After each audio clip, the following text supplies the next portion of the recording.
விஜய் தேர்தலுக்கு பிறகு ஏன் திருச்செந்தூர் சென்றார்? திருச்செந்தூர் கோயிலில் இருக்கும் முருகனானது செவ்வாயினுடைய அதிபதியாகும்.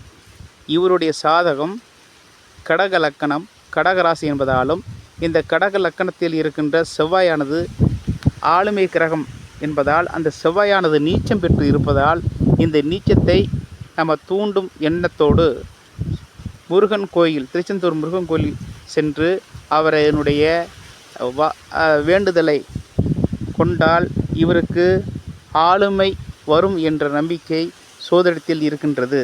இவருக்கு ஆளுமை மட்டும் இருந்தால் பத்தாது, அதற்கு நிகரான அதாவது தலைமை தாங்கும் தன்மை இருக்க வேண்டும். ஒருவருக்கு தலைமை தாங்கும் தன்மை இருக்க வேண்டும் என்றால் அது சூரியன் மட்டும்தான். செவ்வாய் என்பது சேனாதிபதி.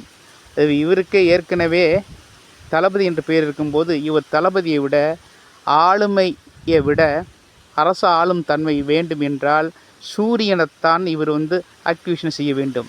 சூரியனானது குரு பார்வை பெற்று இருந்தாலும் அந்த குருவினுடைய பார்வை சூரியனை விட புதனுக்குத்தான் அதிகமாக இருக்கிறது.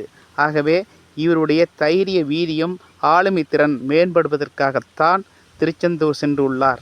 திருச்செந்தூருடைய முருகனுடைய அருளால் இவருக்கு ஆளுமை கிடைக்க நாம் இறைவனை வேண்டிக் கொள்கிறோம். இவருக்காகவும் இவருடைய ரசிகர்களுக்காகவும் நாமும் இவருக்கு ஆளுமை கிடைத்து முதல்வர் ஆக வேண்டும் என்ற எண்ணத்தோடு இவர் வர வேண்டும் என்ற எண்ணத்திற்காகவும் நாமும் இவருக்காக அந்த இறைவனை வேண்டிக் கொள்கிறோம். வணக்கம்.